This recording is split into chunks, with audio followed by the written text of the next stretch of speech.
చేస్తూ ఉన్నాడు. సంఖ్యాకాండం 6వ అధ్యాయం 25వ వచనాన్ని మనం చదివినట్లయితే అక్కడ ఈ విధంగా రాయబడి ఉంది. నేను ఆ ఇమేజ్ పంపించాను. లైవ్లో కూడా ఉన్నవాళ్ళు చక్కగా ఆ మాటను చూడాలని ప్రేమతో తెలియచేస్తున్నాను. సంఖ్యాకాండం 6వ అధ్యాయం 25వ వాక్య భాగాన్ని, లేఖనాల్లో ఉన్న సారాంశాన్ని దేవుని లేఖనాల్లో పంపించడం జరిగిన ఆ మాటలను ఒకసారి చూద్దాం. దేవుని మాటల్లో, యెహోవా నీకు తన సన్నిధిని ప్రకాశింపచేసి నిన్ను కరుణించును గాక. యెహోవా నీ మీద తన సన్నిధి కాంతి ఉదయింపచేసి నీకు సమాధానము కలుగు చేయును గాక. గట్టిగా హల్లెలూయా అని చెప్పండి, హుషారుగా చెప్పండి. ఈ మాటలు యేసు నామములో నెరవేర్చబడును గాక. ఇంకొకసారి చదువుతానక్క, ఇంకొకసారి ఆ మాట చదువుగా విందాం. యెహోవా నీకు తన సన్నిధిని ప్రకాశింపచేసి నిన్ను కరుణించును గాక. యెహోవా నీ మీద తన సన్నిధి కాంతి ఉదయింపచేసి నీకు సమాధానము కలుగు చేయును గాక. ఆమేన్. ఈ వాగ్దానము యేసు నామములో నా తండ్రి నెరవేర్చును గాక. ఓకే, ఈ వాగ్దానం నాతో చెప్పండి. యెహోవా నీకు తన సన్నిధిని ప్రకాశింపచేసి నిన్ను కరుణించునుగాక. యేసు నామములో ఈ వాగ్దానం నెరవేర్చబడునుగాక. ఎంత బలం ఉందో చప్పట్లు కొడుతూ ఒకసారి యేసయ్యకు మహిమ చెల్లిస్తారా? ప్రభు ఈ మాట ఖచ్చితంగా మీ జీవితంలో నెరవేర్చబడునుగాక. ఒక దైవజనుడిగా నేను కోరుకుంటా ఉన్నాను. ప్రభు మాట ఇచ్చి తప్పిపోయే దేవుడు కాదు. యెహోవా తన సన్నిధిని ప్రకాశింపచేసి నిన్ను కరుణించునుగాక. ఈ నెల, ఈ మార్చి నెల ప్రభు బిడల సన్నిధికి వచ్చిన మీ అందరి జీవితాల్లో ఈ మాట నా దేవుడు ఖచ్చితంగా నెరవేర్చునుగాక. మాట ఇచ్చాడంటే అది ఖచ్చితంగా దేవుడు నెరవేరుస్తాడు. వాగ్దానం చేసినవాడు నమ్మదగిన వాడు కనుక దాన్ని నెరవేర్చడానికి ఆయనకొక్కడికే శక్తి సామర్థ్యతలు ఉన్నాయి. దేవుని లేఖనాల్లో నేను ప్రతి ఉదయకాలం వాగ్దానాలు చెప్పి స్తోత్రాలు చెప్తూ ఉంటాం. స్తోత్ర ప్రార్థనలో కూడా దేవుని వాగ్దానాలన్నీ చెప్పి దేవుణ్ణి స్తుతిస్తూ ఉంటాం. ప్రత్యేకంగా ఈ మార్చి నెల కొరకై దేవుడు ఈ మాట తెలియజేస్తున్నాడు. యెహోవా తన సన్నిధి కాంతి ప్రకాశింపచేసి నిన్ను కరుణించునుగాక అనే మాటను ఈ ఉదయకాలం మనం ధ్యానం చేయబోతున్నాం. ఈ ప్రతి మాటలో ఉన్న సారాంశాన్ని మీ జీవితాలకి దేవుడు ప్రయోజనకరంగా మార్చునుగాక. దేవుని బిడ్డలు ఎప్పుడు కూడా వాగ్దానాలు విశ్వసిస్తూ ఉండాలి. మనిషి కాదు ఈ మాట చెప్తున్నది, దేవుడే గనుక తప్పకుండా ఆయన మాట ఇస్తే డెఫినెట్లీ జరుగుతుంది. దేవుని సన్నిధిలో ఈ నెలలో ఎంతోమంది బిడ్డలు పరీక్షలు రాయబోతున్నారు. మరికొంతమంది ఆ ఉద్యోగ ప్రయత్నాలు చేస్తూ ఉన్నారు. మరికొంతమంది వివాహ సంబంధ ప్రయత్నాలు చేస్తూ ఉన్నారు. ఇల్లులు కట్టాలని అనేకమైన ప్రయత్నాలు చేస్తున్న బిడ్డలు ఎందరో మన కన్నులు ఎదుట ఉంటారు. అయితే వారందరి జీవితాల్లో ప్రభు చేయాలనుకుంటున్న ప్రతి నేను ప్రార్థన పూర్వకంగా ఈ సందేశాన్ని అందిస్తూ ఉన్నాను. యెహోవా తన సన్నిధి కాంతి మీ మీద ప్రకాశింపచేసి ఆయన ఖచ్చితంగా నిన్ను కరుణించునుగాక. మనం ఆరాధించే దేవుడి పేరే కరుణా సంపన్నుడు. ఆయన తన బిడ్డల్ని ఎప్పుడు కూడా దాటి వెళ్ళిపోయేవాడు మాత్రం కాదు. ఆయన కనికరం, ఆయన కరుణ తన బిడ్డల మీద చూపాలని దేవుడు ఎప్పుడు కూడా ఆశపడుతూ ఎదురు చూస్తూ తన బిడ్డల యొక్క ఆ హృదయ వాంఛలను తీర్చి వారి జీవితాలు అనేకులకి ఆశీర్వాదకరంగా ఉండాలని ప్రభు ఆశించి కోరుకుని ఈ మాటలు ప్రకటించినట్లుగా ప్రభు చేస్తూ ఉన్నాడు. యేసు నామములో తన సన్నిధి కాంతి మీ మీద ప్రకాశింపచేసి నా దేవుడు మిమ్మల్ని కరుణించునుగాక. మోషే ప్రార్థన చేస్తూ ఉంటాడు. మోషే ప్రార్థన చేస్తూ ఉన్నప్పుడు దేవుడు మోషేతో చెప్తున్నాడు, ఇశ్రాయేలు ప్రజల్ని ఇలాగూ నువ్వు దీవించాలి. నీవు మాత్రమే కాదు, అహరోను కుమారులు కూడా ఇశ్రాయేలు ప్రజలందరినీ కూడా ఇలాగు దీవించండి అని దేవుడు ఇశ్రాయేలు ప్రజల్ని దీవించిన విధానమే మనం చదువుకున్న వాగ్దానం. అది దేవుడు మోషేతో చెప్పినాడు. మోషే అహరోను కుమారులతో కూడా చెప్పి ఇశ్రాయేలు ప్రజలందరినీ కూడా మీరు ఇలాగు దీవించండి అని 3 రకాల దీవెనలు ఆ వచనాల్లో మనకు కనబడుతున్నాయి. అందులో ఒక్క దీవెన మాత్రమే ఈరోజు మనం ధ్యానం చేయబోతున్నాం. ఆ దీవెన ఏమిటంటే, యెహోవా తన సన్నిధి కాంతి నీ మీద ప్రకాశింపచేసి నిన్ను కరుణించునుగాక. గట్టిగా చెప్పండి ఆమేన్ అనండి. నిజంగానే దేవుని సన్నిధి చాలా ప్రాముఖ్యమైనది. దేవుని బిడలు ఒక్క దినము గడిపితే 1000 దినాల కంటే శ్రేష్టమైన ఆశీర్వాదం ఈ సన్నిధిలో నిలిచి ఉన్నాయి. ఆయన సన్నిధికి వచ్చిన వారిని ఎప్పుడు కూడా దేవుడు ఒట్టిగా పంపించడు. ఆయన బైబిల్ చెప్తుంది కదా, నా సన్నిధిలో సంపూర్ణ సంతోషం ఉన్నది. ఈ ఉదయకాలం ఎంతమంది ఆశతో ఈ సన్నిధికి వచ్చారో వాళ్ళ అంతరంగంలో హృదయమంతా సంతోషించే ఆనందాన్ని నా దేవుడు వారికి దయచేయునుగాక. ఆయన సన్నిధి కాంతి ప్రకాశింపచేసి తన బిడలైన ఒక్కొక్కరిని కూడా దేవుడు కరుణించునుగాక. బైబిల్ గ్రంథంలో మనం చదువుకుంటూ వెళితే ఆ ప్రత్యక్షపు గుడారంలో యెహోవా సన్నిధిలో దేవుడు ఎవరిని ఏర్పాటు చేసుకున్నాడని ఇజ్రాయేళ్ళందరూ కూడా ఆలోచన కలిగి ఉంటున్నప్పుడు మోషే చెప్పినాడు, అందరూ కూడా తమ కర్రలు తీసుకోండి, ఆ కర్రల మీద ఎవరు గోత్రం వాళ్ళ పేర్లు రాయండి అని చెప్పినారు. అన్ని కర్రలు తీసుకొచ్చి ఆ ప్రత్యక్షపు గుడారంలో యెహోవా సన్నిధిలో ఉంచినప్పటికీ అహరోను కర్ర చిగురించి పుష్పించినట్లుగా పరిశుద్ధ గ్రంథంలో గ్రంథస్థం చేయబడి ఉంది. నేను ఆశపడుతున్నాను, ఒకవేళ ఇంతవరకు నీ జీవితంలో నీ ఆశలన్నీ చిగురించకపోతే నీవు ఇక్కడికి దైవ సన్నిధికి వచ్చావు కనుక ఈ సన్నిధిలో ఆ రోజు అహరోను కర్ర సన్నిధిలో ఎలాగైతే చిగురించిందో ఈ సన్నిధికి వచ్చిన మీ జీవితాల్ని నా దేవుడు చిగురింప చేయునుగాక. మోడైపోయిన జీవితాల్ని ఖచ్చితంగా దేవుడు చిగురింప చేస్తాడు. ఇక ఆశలు లేవు, ఇంకా అవ్వవు, ఇక నా ఆశలన్నీ విఫలమైపోయాయి అని అనుకుంటే, ఇదిగో కర్రనే చిగురింప చేసిన దేవుడు నీ జీవితాన్ని ఎందుకు చిగురింప చేయడు? కనుక దేవుని సన్నిధికి అంత ప్రాధాన్యత ఇవ్వబడి ఉంది బైబిల్లో.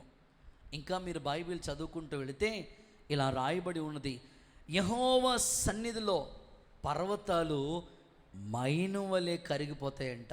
గట్టిగా చప్పట్లు కొడుతూ ఒకసారి యేసయ్యకి మహిమ చెప్పండి. నేను ఆశపడుతున్నాను, ఈ సన్నిధికి వచ్చి నువ్వు ఏ సమస్య కొరకు ప్రార్థన చేసుకున్నావో పర్వతం లాంటి సమస్యలు యేసు నామములో మైను వలె కరిగిపోనుగాక. దేవుడు ఖచ్చితంగా ఆయన సన్నిధి కాంతి నీ మీద ప్రకాశింపచేయునుగాక. బైబిల్లో హన్నా ఉన్నారు, దుఃఖంతోనే బాధతోనే దేవుని మందిరంలో అడుగుపెట్టింది ఆమె. దేవుడు తన సన్నిధి కాంతి ఆమె మీద ప్రకాశింపచేశాడు. దుఃఖంతో వచ్చిన ఆమె తిరిగి వెళ్ళేటప్పుడు సంతోషంతో ఆనందంతో దేవుని సన్నిధిని విడిచి ఆమె వెళ్ళినట్లుగా బైబిల్లో మనం చూస్తాం. ఈరోజు నేను ఒక సేవకుడిగా ప్రవచనాత్మకంగా నేను కోరుకుంటూ ఈ మాటలు ప్రకటిస్తున్నాను. ఎవరైతే దుఃఖంతో ఈ మందిరంలో అడుగు పెట్టారో ఇక్కడ దేవుడు తన సన్నిధి కాంతి మీ మీద ప్రకాశింపచేసి మీ మీద ఉదయింపచేసి మీ దుఃఖాన్ని సంతోషంగా దేవుడు మార్చునుగాక. సన్నిధికి ఇంత ప్రాముఖ్యత ఉన్నది. అందుకే మోషే ఇలా అడుగుతాడు, ప్రభువా నువ్వు రావాలయ్యా, నువ్వు వెళ్ళమని చెప్తున్నా కదా, నువ్వు రావాలి అయ్యా.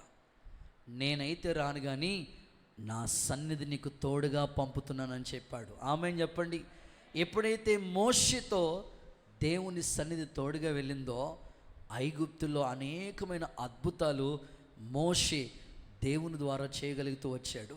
నేను ఆశపడుతున్నాను, ఈ నూతన నెలలో ఈ ప్రారంభ రోజు ఎంతో ప్రయాసతో ఆశతో, ఈరోజు ఎన్నో పనులు ఉన్నాయి నీకు, వాటన్నిటిని ప్రక్కన పెట్టి ఆసక్తిగా దేవుని సన్నిధికి నీవు వచ్చావు. ఇక్కడికి వచ్చిన నిన్ను ఆయన సన్నిధి కాంతి నీ మీద ప్రకాశింపచేసి యేసు నామములో నా తండ్రి నిన్ను కరుణించునుగాక. గట్టిగా చెప్పండి ఆమేనండి. బైబిల్ ఇలా రాయబడి ఉందండి. భక్తులు బాధతో ఇలాగ మనవి చేసుకుంటా ఉన్నారు. ఏమంటున్నారంటే, అయ్యా నిందకు నా హృదయం బద్దలైపోయిందయ్యా, కరుణించడానికి ఎవరైనా ఉన్నారేమని నేను చూస్తూ ఉంటుంటే ఒక్క మనుషుడు కూడా లేడయ్యా అని ఆ భక్తుడు మనవి చేసుకుంటా, కరుణించేవాడు లేడని వేదనతో ఆ కీర్తన రాసుకుంటా ఆ నిందకు హృదయం బద్దలై వేదన చెందుతూ ఉన్నాడు. నిజమే, కొన్నిసార్లు మనుషులు ఆ మనుషుల్ని కరుణించకపోవచ్చు, కానీ మనం ఆరాధించే దేవుడు ఎలాంటి వాడంటే నిజంగా తన సన్నిధి కాంతి నీ మీద ప్రకాశింపచేసి నిన్ను కరుణించాలని కోరుకుంటున్నాడు ప్రభు. నువ్వు నమ్మితే ఖచ్చితంగా దేవుని మహిమను చూస్తావు. ఈ నెలలో ఏ సమస్య, అది పర్వతం లాంటి సమస్యని కావచ్చు, మైనం వలె దేవుడు కరిగించునుగాక. ఆయన కరుణ నీ మీద ఉదయించినట్లుగా ప్రభు గొప్ప కార్యము చేయనుగాక. ప్రియులారా, యోసేపు చరిత్ర మనందరికీ తెలుసు. అన్నలు గుంటలో పడవేసి చివరికి చేయలేని నింద తన మీద పడినప్పుడు చెరసాలకు వెళ్ళిన తర్వాత అక్కడ దేవుని యొక్క కనికరం యోసేపు మీదకి దిగి వస్తే దేవుడు యోసేపుకు తోడై ఉండి బహుగా ఉన్నత స్థలాల్లో ఆశీర్వదించబడిన స్థితిలో యోసేపుని కూర్చోబెడితే కరువు వచ్చినప్పుడు అన్నలందరూ కట్టుకుని యోసేపు దగ్గరికి వెళతారు. యోసేపు దగ్గరికి వెళ్ళినప్పుడు యోసేపుకి బెన్యామీన్ అంటే చాలా ఇష్టం. ఎందుకనంటే యోసేపు బెన్యామీను వాళ్ళిద్దరూ ఒక తల్లి బిడలు. ఎంతో ప్రాణంగా యోసేపు బెన్యామీనుని ప్రేమించాడు. ఇప్పుడు ఎప్పుడైతే అన్నలందరూ కూడా యోసేపు దగ్గరికి వెళ్ళారో అందరి మీద ఒక ప్రేమ ఉంది. ప్రత్యేకంగా బెన్యామీన్ అంటే యోసేపుకి ఇంకా ప్రాణంగా ప్రేమించాడు. ఇప్పుడు బెన్యామీన్తో యోసేపు ఒక అద్భుతమైన మాట చెప్తున్నాడు. చూడండి, ఈ ఇంట్రడక్షన్లో ఆ మాట మీకు చదివిస్తాను. ఆదికాండ గ్రంథంలోనే 43వ అధ్యాయం 29వ వాక్యాన్ని మీరు చూస్తే, ఆదికాండ గ్రంథం 43:29 వచనాన్ని మీరు చూస్తే, అప్పుడు అతడు కన్నులెత్తి తన తల్లి కుమారుడును తన తమ్ముడైన బెన్యామీనును చూచి, మీరు నాతో చెప్పిన మీ తమ్ముడు ఇతడేనా అని అడిగి, నా కుమారుడా దేవుడు నిన్ను కరుణించునుగాక, నా కుమారుడా దేవుడు నిన్ను కరుణించునుగాక. కొట్టండి ఒకసారి చప్పట్లు, యేసయ్యకు మహిమ కలిగినట్లుగా. నా కుమారుడా బెన్యామీన్, దేవుడు నిన్ను కరుణించునుగాక. నీ పక్కోలికి షేక్ అని ఇచ్చి మాట చెప్పు ఒకసారి. దేవుడు నిన్ను కరుణించునుగాక. చెప్పలేదు, ఇంకొకసారి చెప్పండి. దేవుడు నిన్ను కరుణించునుగాక. ఈ నెలలో నీ దుఃఖము నిట్టూర్పు ఎగిరిపోవునుగాక. ఒక సేవకుడిగా నేను కోరుకుంటున్నాను, ఆయన సన్నిధి కాంతి నీ మీద దేవుడు ప్రకాశింపచేసి యేసు నామములో నిన్ను దేవుడు కరుణించునుగాక. బెన్యామీన్తో యోసేపు చెప్తున్నాడు, నా కుమారుడా దేవుడు నిన్ను కరుణించునుగాక. ఈరోజు యోసేపుకి సాదృశ్యంగా ఉన్న ప్రభువు కూడా నీతో చెప్తున్నాడు, నా కుమారుడా, నా కుమార్తె, నువ్వు ఎంత కష్టంలో ఉన్నా, ఎంత ఇబ్బందుల్లో ఉన్నా దేవుడు నిన్ను కరుణించునుగాక. అది కూడా తన సన్నిధి కాంతి నీ మీద ఉదయింపచేసి నిన్ను దేవుడు కరుణించునుగాక. ప్రియులారా, భూమి మీద జీవిస్తున్న మనుషులు ఎంతో కరుణ చూపుతూ ఉంటారు, ఎంతో దయ చూపుతూ ఉంటారు, ఎంతో వాత్సల్యం చూపుతూ ఉంటారు. ఇంకా చెప్పాలంటే జాలి కూడా చూపుతూ ఉంటారు.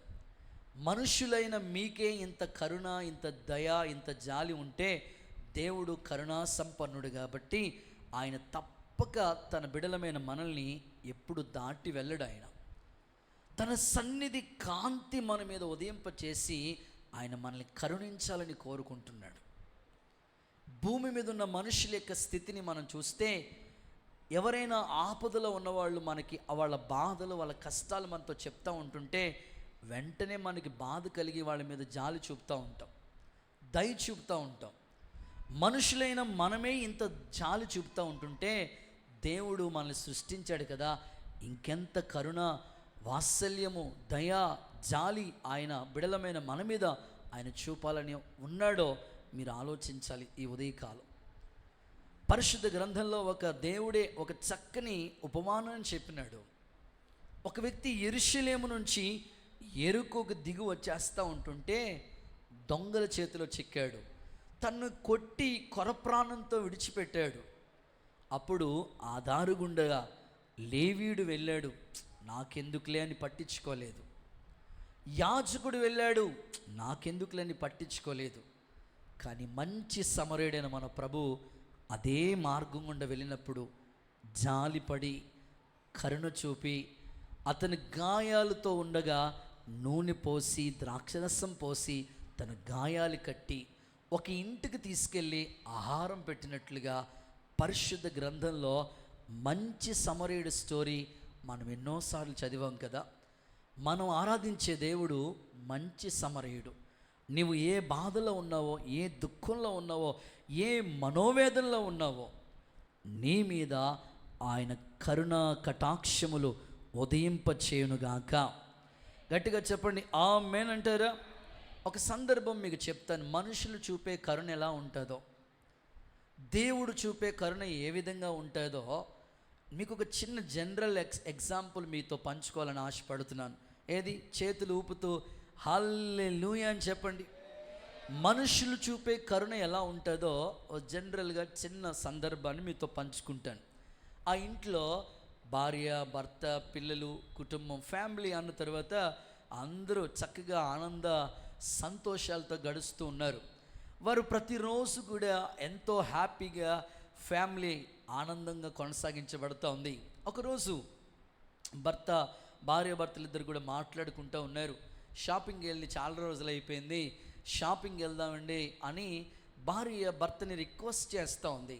సరే షాపింగ్ అన్నారు కదా, వెళ్దాం నడండి అని చెప్పి తన పిల్లల్ని తీసుకుని తన భార్యను తీసుకుని ఆయన కారు వేసుకుని షాపింగ్కి వెళ్ళాడు. వెళితే ఆ షాపింగ్ మాల్లో తన భార్య అనేకమైన వస్తువులు సెలెక్ట్ చేస్తూ ఉంది, అనేకమైన వస్తువులు కొంటూ ఉంది.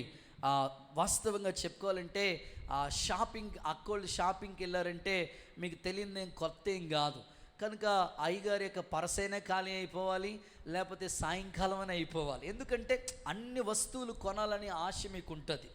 సరే భార్య ఎందుకంటే కుటుంబాన్ని గురించి శ్రద్ధ తీసుకుంది కనుక ఎవరికి ఏమేమి కావాలి, ఏ వస్తువులు కావాలనుకుని అన్నీ కూడా సెలెక్ట్ చేస్తూ ఉంటుంటే అందులో తన పెద్ద కుమారుడికి చక్కగా బట్టలు సెలెక్ట్ చేసింది భార్య.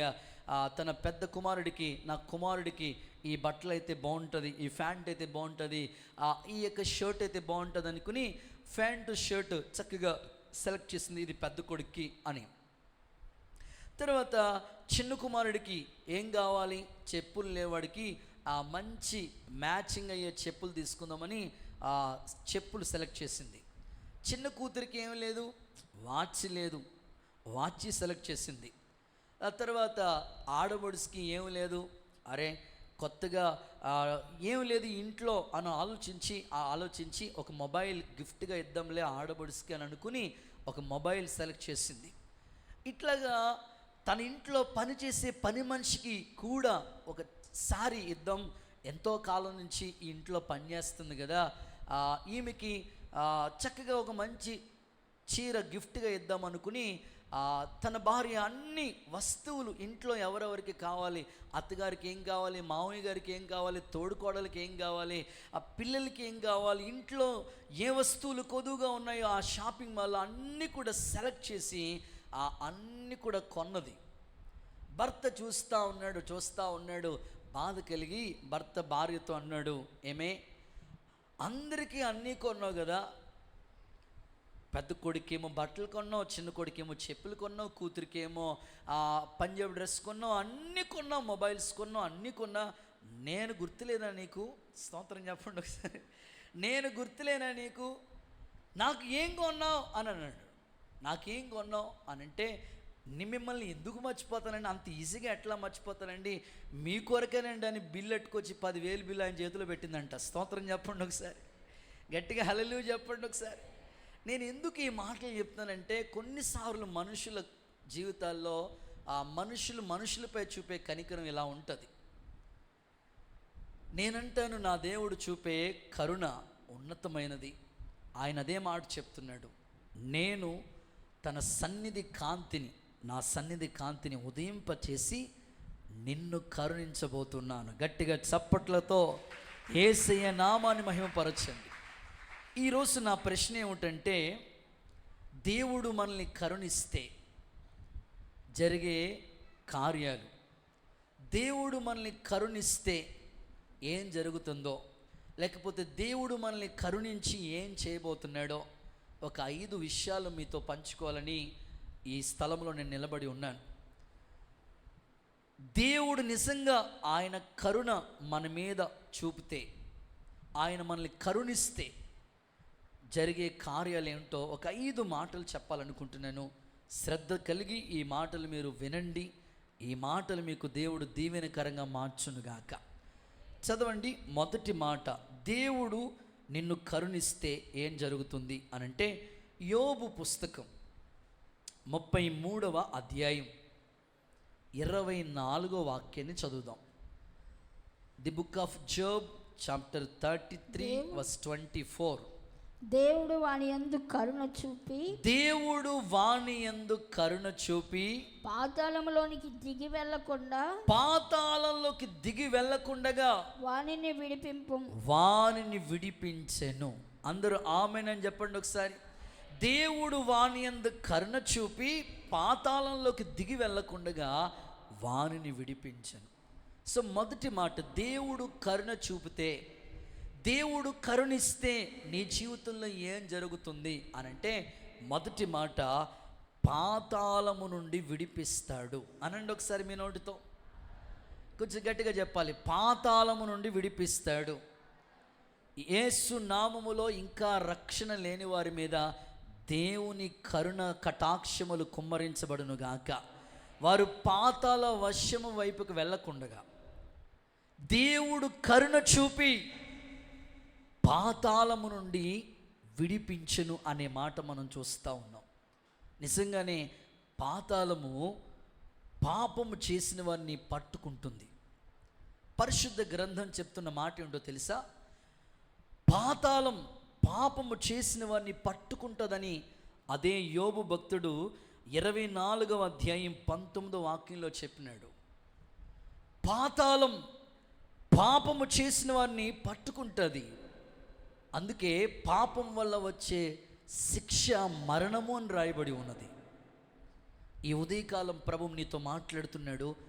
దేవుడు నీ మీద కరుణ చూపి పాతాళ వశంలోకి వెళ్ళిపోకుండగా యేసు నామములో నిన్ను రక్షించునుగాక, యేసు నామములో నిన్ను విడిపించునుగాక. అంత మాత్రమే కదా, నీ ఒక్కడవే రక్షించబడి ఉంటే నీ ఇంటి వాళ్ళు కూడా, నీ ఇంటిలో ఎవరికైతే ఇంకా రక్షణ లేదో, ఎవరి గురించి అయితే నువ్వు ఇంకా వేడుకుంటూ ప్రార్థన చేస్తూ ఉపవాసాలుంటూ కన్నీళ్లు కారుస్తున్నావో, నీ ఇంటి మీద కూడా దేవుని కరుణ చూపి, నీ బంధువుల్లో ఇంకెవరూ రక్షించబడకుండా పాతాళానికి సమీపిస్తూ ఉన్నారో వారి మీద కూడా దేవుడు తన కరుణ చూపి పాతాళం వశంలోనికి వెళ్ళకుండగా యేసు నామములో బిడ్డలను విడిపించునుగాక, యేసు నామములో దేవుడు తన బిడ్డలను తప్పించునుగాక.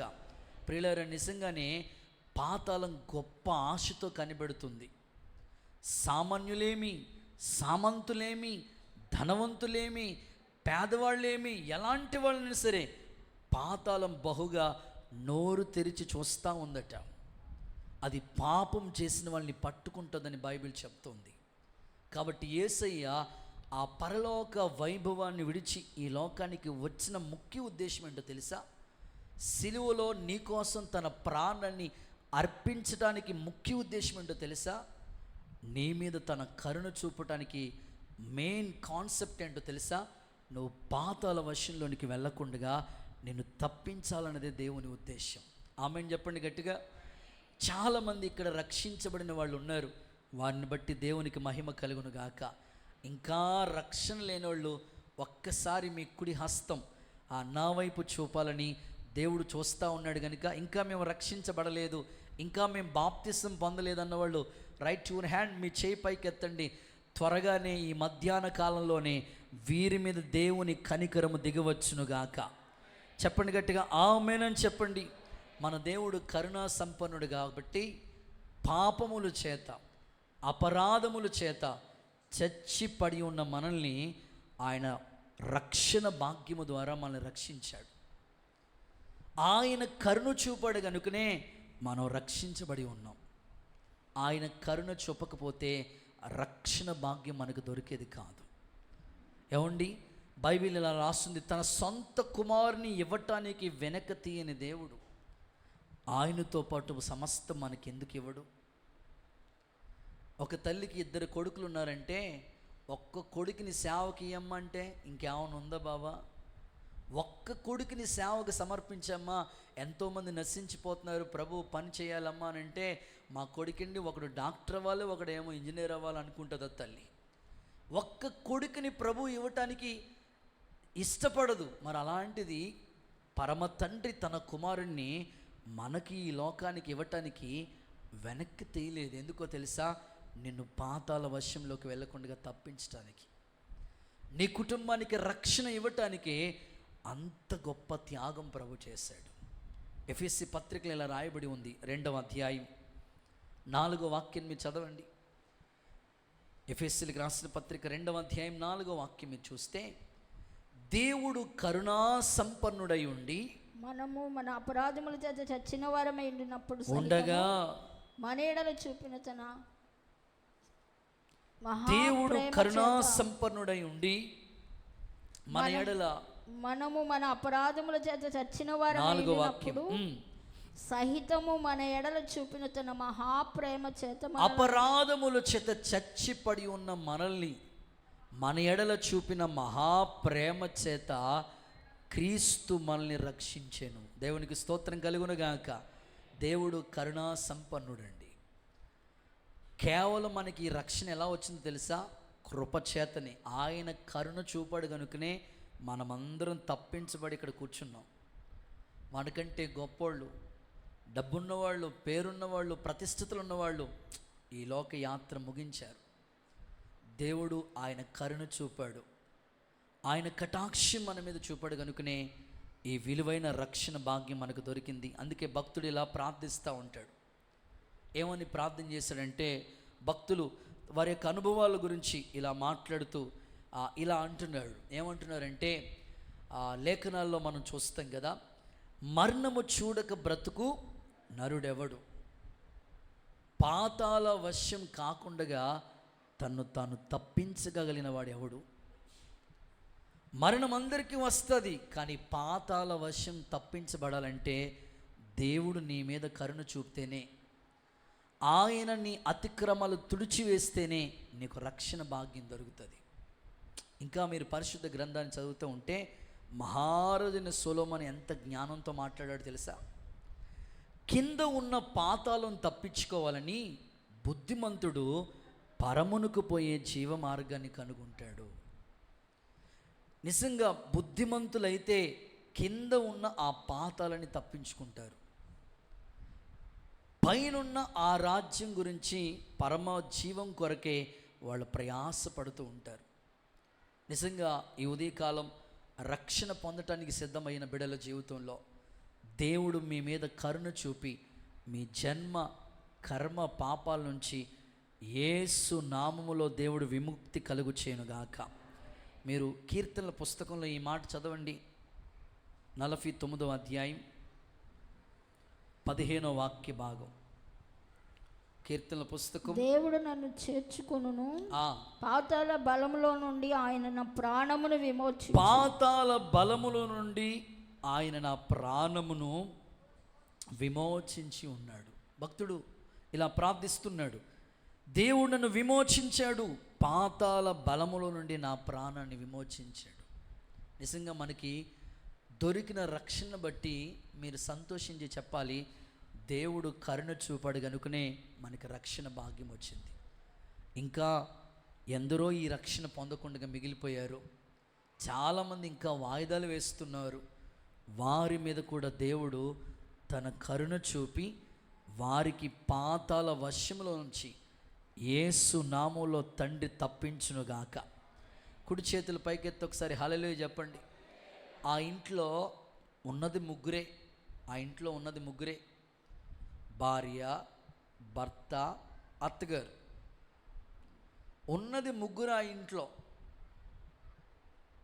ఓ రోజు ఎవరో పెద్ద ఆయన వాళ్ళతో మాట్లాడుతూ ఇలా అన్నారట, స్వర్గం వెళ్ళాలి, దేవుని రాజ్యాన్ని చేరుకోవాలని మీ ముగ్గురులో ఎంతమంది ఆశపడుతున్నారు స్వర్గం వెళ్ళాలి, పరలోక రాజ్యం చేరుకోవాలని? ఈ ముగ్గురు ఎంతమంది మీరు ఆశ కలిగి ఉన్నారు, చేతులు ఎత్తండి అనని ఆ ముగ్గురిని ఒక పెద్ద ఆయన ప్రశ్నిస్తే ఇద్దరు మాత్రమే చేతులు ఎత్తారంట, ఒక్క వ్యక్తి మాత్రం చేతులు ఎత్తలేదంట. మరలా అడుగుతున్నాడంట, బాబు నీకు స్వర్గం వద్దా, రాజ్యం వద్దా, దేవుని రాజ్యంలో నువ్వు అడుగు పెట్టవా అనంటే అతడు మాత్రం గమ్ము నుండి అస్సలు చేయి పైకెత్తకుండా అలాగే ఉండిపోయాడట. ఇంతకీ ఎవరు చేతులు ఎత్తారంటే వాళ్ళ అత్తగారు చేతులు ఎత్తారు, తన భార్య కూడా చేతులు ఎత్తింది. అల్లుడు మాత్రం పొరపాటుని కూడా చేయెత్తకుండా అలాగే గమ్మున ఉండిపోయాడు, అలాగే మౌనంగా ఉండిపోయాడు. ఆ పెద్ద ఆయనకి ఎందుకు దయ కలిగి జాలి కలిగి ఇలా అడిగాడట, ఏమయ్యా స్వర్గం వెళ్దామంటే అందరూ చేతులు ఎత్తుతారు కానీ నువ్వేంటయ్యా చేతులు ఎత్తకుండా అలా ఉండిపోయావు అని అంటే, వీళ్ళిద్దరు లేకపోతే అదే నాకు పెద్ద స్వర్గం అన్నాడంట. స్తోత్రం చెప్పండి ఒకసారి గట్టిగా, హల్లెలూయా చెప్పండి. వాళ్ళిద్దరు చేతులు ఎత్తారు కదా, వాళ్ళిద్దరు వెళ్ళిపోతారు కదా, నాకు అమ్మయ్య హ్యాపీగా ఉంటుంది, ఇదే నాకు స్వర్గం అంటున్నాడంట. ఉన్నవాళ్ళు ముగ్గురే ఇంట్లో, కానీ నరక యాతన పడుతూ ఉంటారు. కొన్ని కుటుంబాలు మీరు చూడండి, ఉన్నవాళ్ళు ఇంట్లో ఇద్దరే ఉంటారు కానీ ఒకరికొకరికి పడదు అసలు. ఒక్కొక్కసారి చెప్పుకోవాలంటే చిన్న సైజు నరకంలాగే ఉంటుంది ఆ ఇల్లు. నేను ఈరోజు నీతో మాట్లాడుతున్నాను, నువ్వు ఏ బాధలో ఉన్నా, ఏ దుఃఖంలో ఉన్నా, దేవుడు తన సన్నిధి కాంతి నీ మీద ఉదయింపచేసి యేసు నామములో నేను కరుణించునుగాక. ఆయన కరుణ చూపితే పాతాళ వశం నుంచి నువ్వు తప్పించబడతావు.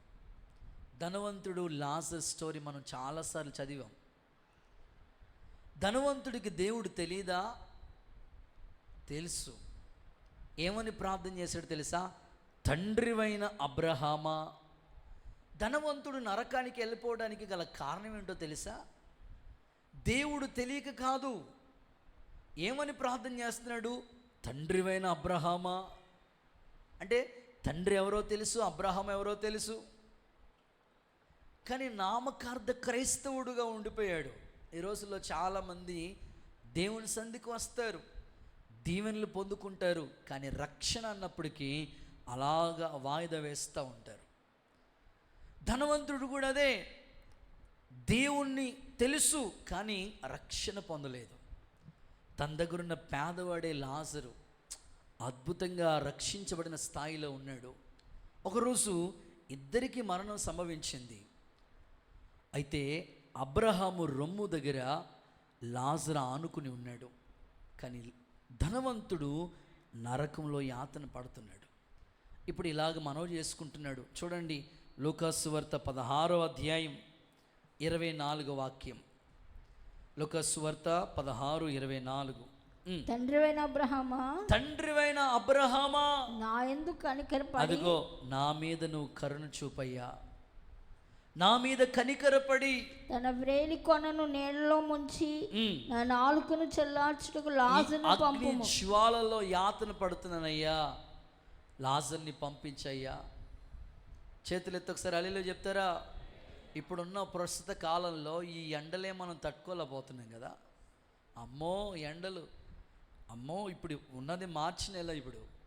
సో ఇంకా మనకు ముందుంది ఏప్రిల్, మే నెల కూడా. సో ఈ ఎండలే నువ్వు తట్టుకోలేకపోతే కింద నరకం యాతన పడాలి.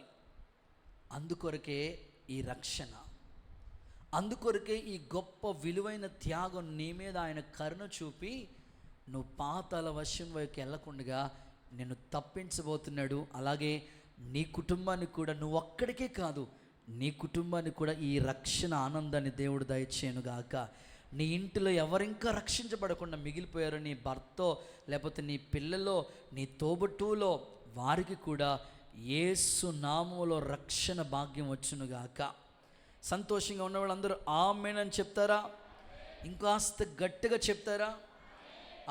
చాలామంది పిల్లలు అనేక స్థలాలకి ఈ ఎగ్జామ్స్ అయిపోతున్న ఈ చివరి డేస్లో, అంటే ఎగ్జామ్స్ అయిపోయిన ఇంక పరీక్షలు రాసేసిన సమయంలో పిల్లలకి అనేకమైన ప్రాంతాలకి టూరిస్ట్ ప్లేసెస్కి పిల్లల్ని తీసుకుని వెళ్తూ ఉంటారు టీచర్స్.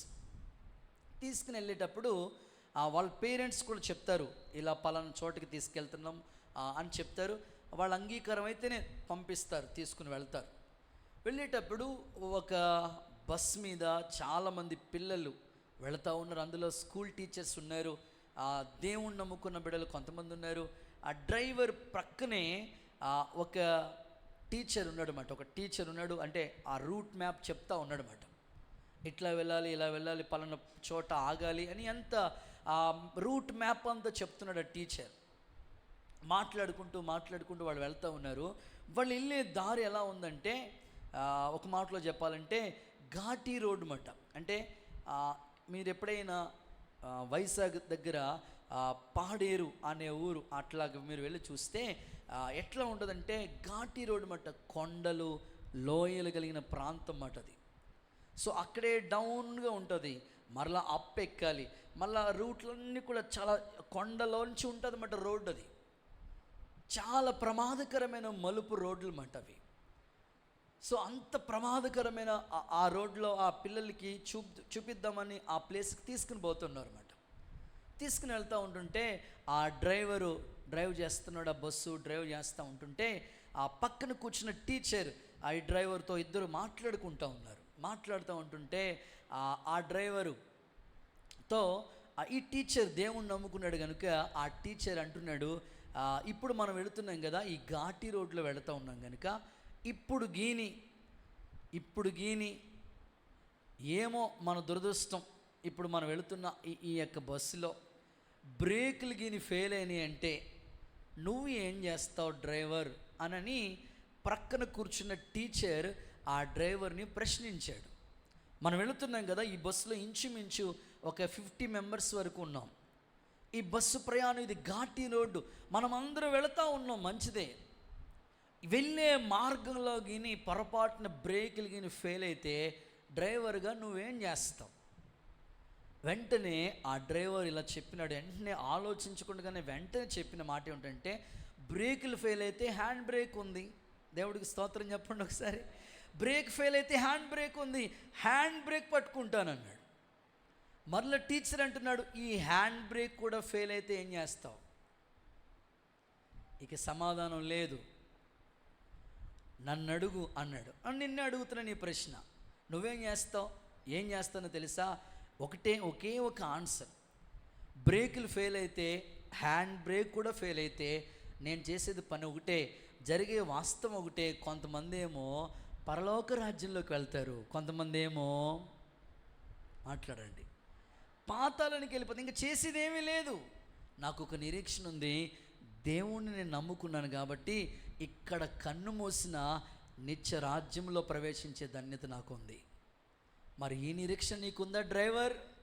పిల్లలు మీకుందా ఈ నిరీక్షణ అని ఆ స్కూల్లో పిల్లలందరికీ కూడా అదే ఆ బస్సులో ఆయన సువార్త ప్రకటించి ఆ బస్సులో ఉన్న వాళ్ళందరినీ రక్షణలోకి నడిపించాడంట. చప్పట్లు కొడుతూ ఒకసారి యేసయ్యకి మహిమ చెల్లిద్దాం.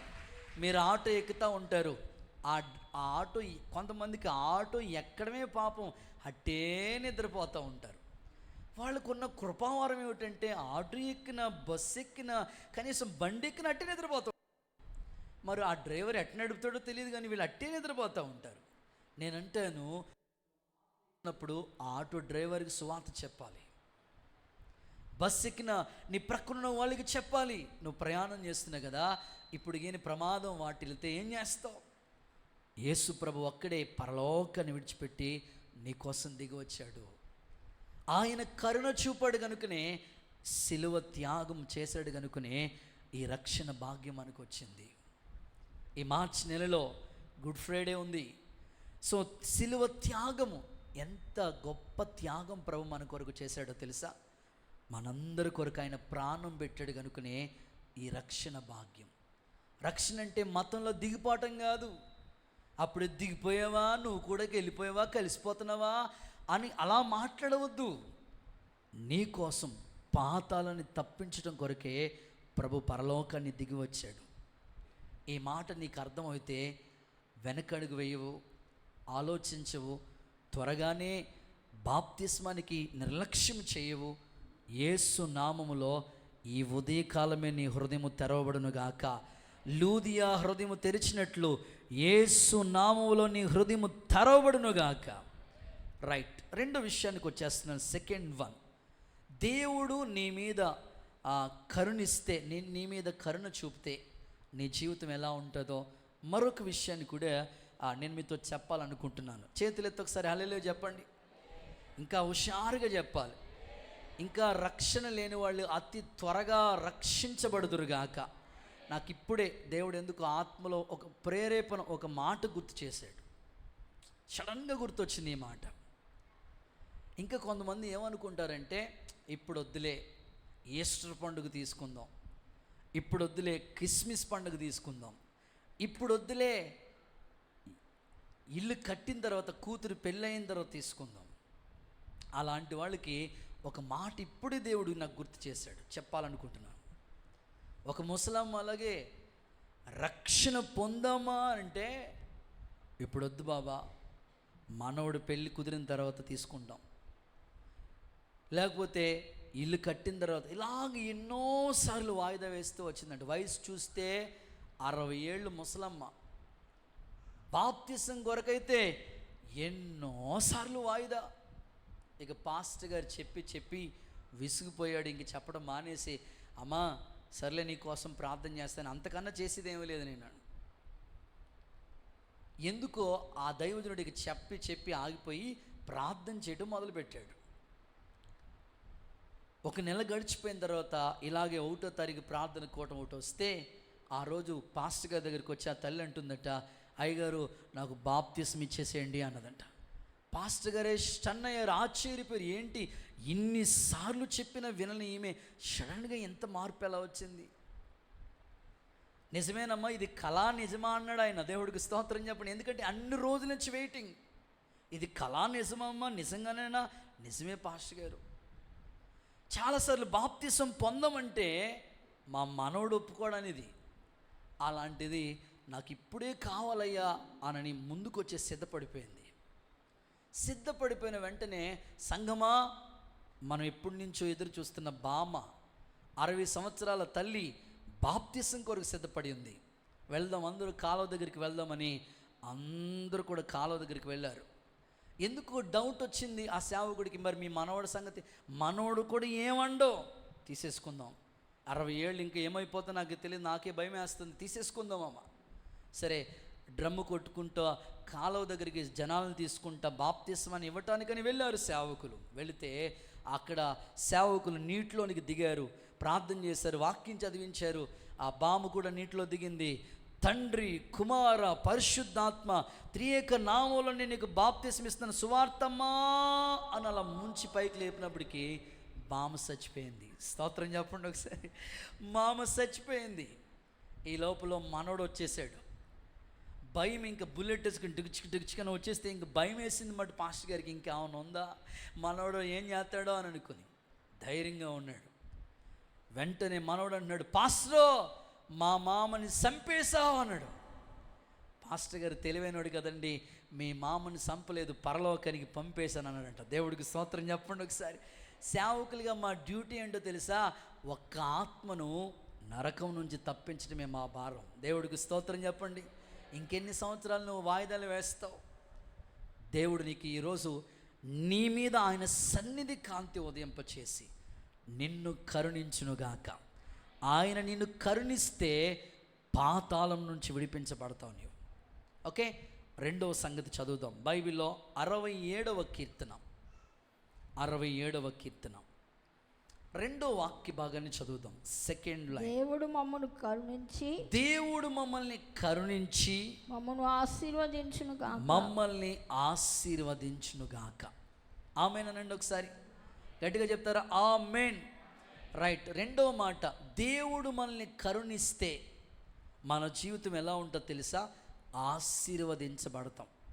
ఇంకా చెప్పాలంటే ఆశీర్వదిస్తాడు. మొదటిగా చెప్పాను, పాతాళము నుండి విడిపిస్తాడు. రెండవదిగా మీతో మాట్లాడుతున్నాను, దేవుడు మమ్మల్ని కరుణించి ఆశీర్వదించాను.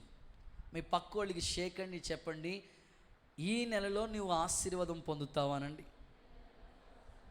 ఏదేదో అంటున్నారు, కొంచెం గట్టిగా చెప్పండి. ఈ నెలలో నీవు ఆశీర్వాదం పొందుతావు అని చెప్పండి. ఒక సేవకునిగా నేను ప్రార్థన పూర్వకంగా ఈ సందేశాన్ని సిద్ధపరచుకున్నాను. ఎప్పటి నుంచో నువ్వు ఎదురు చూస్తున్న పొందుకోలేని ఆశీర్వాదం ఈ నెలలో విశ్వాసంతో చెప్తున్నాను, దేవుడు నీకు ఆ ఆశీర్వాదాన్ని సొంతము చేయనుగాక. అది ఎలా? దేవుడు నిన్ను కరుణిస్తేనే ఈ ఆశీర్వాదం.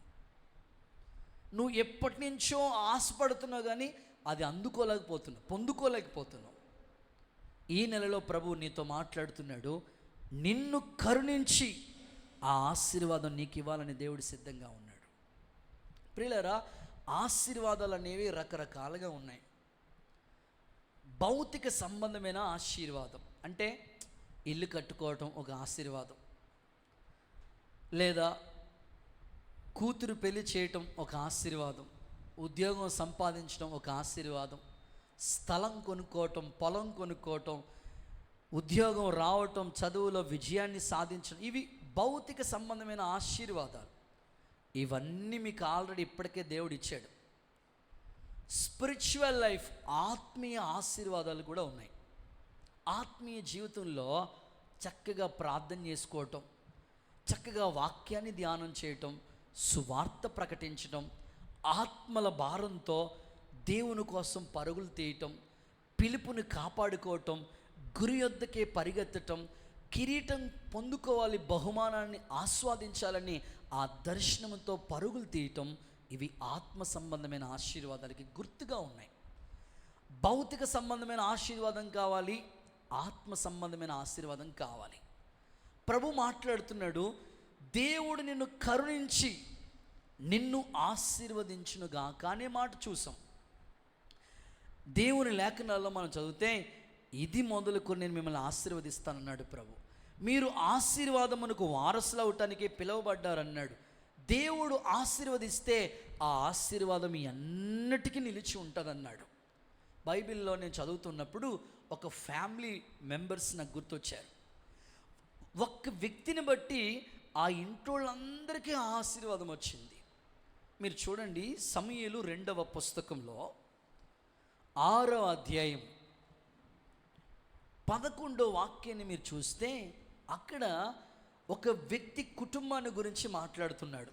యెహోవా మందసము 3 నెలలు, యెహోవా మందసం 3 నెలలు గిత్తీయుడగు ఓబేదెదోము ఇంటిలో ఉండగా, గిత్తీయుడైన ఓబేదెదోము ఇంట్లో, సమూయేలు 2వ పుస్తకం 6:11లో చదువుతున్నారు. ఓబేదెదోము ఇంట్లో ఉండగా యెహోవా ఓబేదెదోమును అతని ఇంటి వారిని ఆశీర్వదించి తన సొత్తు అంతటిని ఆశీర్వదించాడు. సంతోషంగా ఉన్నవాళ్ళు ఒకసారి చప్పట్లు కొడితే యేసయ్యకి మహిమ చెల్లిస్తారా? ఒక కుటుంబం స్థితి మనం చూస్తే, ఓబేదెదోమును ఆ ఒక్క వ్యక్తినే కాదు, తన ఇంటి వారిని, తన సొత్తు అంతటిని కూడా. ఒకటే రీజన్, ఆ ఇంట్లో మందసం ఉందంతే. నేను అంటున్నాను, మందసం 2 విధాలుగా ఉంటుంది. అంటే మందసం తుమ్మకరతో చేశారు. ఇప్పుడు బైబిల్ క్విజ్ రాస్తున్న వాళ్ళకి ప్రస్తుతం మనం మందసం చదువుతున్నాం కనుక అర్థమవుతుంది. మందసం తుమ్మకరతో చేయబడి ఉంటుంది. రెండోది, బంగారు రేకు దానికి పొదిగించి ఉంటారు. దానిపైన కరుణాపీఠం ఉంటుంది. ఎప్పుడైతే దానిపైన 2 రెక్కలతో కేరుబులు ఎదురుగా ఉంటాయి, దేవుడు వాటి మధ్యలోకి వచ్చి ప్రజలతో, ఇజ్రాయిల్తో మాట్లాడుతూ ఉండేవాడు. ఇక్కడ ప్రత్యేకంగా మనం చదువుకున్న మాట సారాంశం ఏమిటంటే, ఒక వ్యక్తి మాత్రమే ఆశీర్వాదం పొందుకోలేదు, తన ఇంటివారు, తన సొత్తు అందరూ ఆశీర్వాదం పొందుకోవడానికి కారణం ఏమిటంటే ఆ ఇంటిలో మందసం ఉంది. నేను కోరుకుంటున్నాను, దేవుడు నిన్ను కరుణించి నిన్ను ఆశీర్వదించాలంటే నీ ఇంటిలో మందసం అనే దేవుని సన్నిధి ఉండునుగాక. మందసం 2 విధాలుగా ఉంది. ఒకటి తుమ్మకర్ర, 2 బంగారు రేకు. ప్రభు అయిన యేసుక్రీస్తు కూడా దైవ కుమారుడు, మనుష్య కుమారుడు. ఈ మందసం ప్రభు అయిన యేసుక్రీస్తుకి గుర్తుగా ఉంది. దేవుని సన్నిధి ఏ ఇంట్లో ఉంటుందో ఆ ఇంటిని, ఆ సొత్తు అంతటిని, తన ఇంటోళ్ళందరినీ కూడా యేసు నామములో నా ప్రభు ఆశీర్వదించునుగాక. ఆత్మ సంబంధమైన ప్రతి ఆశీర్వాదం మీరు పొందుదురుగాక. బైబిల్ ఇలా చెప్తుంది, ప్రతి స్థలములో నేను నీ యొద్దకు వచ్చి నేను ఆశీర్వదిస్తానన్నాడు ప్రభు. కొన్నిసార్లు ఆశీర్వాదం అనేది ఒకవేళ నువ్వు ఒక్కడవే పొందుకుంటున్నావేమో. నేను కూడా ఇలా ప్రార్థన చేశాను, ప్రభా ఇప్పటికే ఈ సేవలో ఎన్నో ఆశీర్వాదాలు నువ్వు మాకు ఇచ్చావు. ఈ మందిరంలో అడుగుపెట్టిన వాళ్ళందరికీ కూడా ఆ ఆశీర్వాదం వాళ్ళు పొందుకోవాలయ్యా. ఒబేదేమును బట్టి తన ఇంటి వాళ్ళని ఆశీర్వదించావు కదయ్యా. యోసేపును బట్టి పోతీఫర్ కుటుంబాన్ని ఆశీర్వదించావు కదయ్యా. ఇదిగో ఈ షమ్మా పరిచర్యను బట్టి వాళ్ళ కుటుంబాలు ఆశీర్వదించబడాలని నేను ఉదయకాలం ప్రార్థన చేసి ఈ మాటలు మీకు అందిస్తూ ఉన్నాను. ఒబేదేముని ఆశీర్వదించిన దేవుడు, తన ఇంటి వాళ్ళని ఆశీర్వదించిన దేవుడు మిమ్మల్ని కూడా, ఈ షమ్మా ఇంటి వాళ్ళందరినీ కూడా యేసు నామములో ప్రభు ఆశీర్వదించునుగాక. అయితే ఆశీర్వాదాలను కావాలని అందరూ కోరుకుంటారు, కానీ నీ ఇంట్లో మందసం అనే దేవుని సన్నిధి ఉన్నదా? మరలా మాట్లాడుతున్నాను, ఆశీర్వాదం కావాలని అందరికీ ఆశ ఉంది.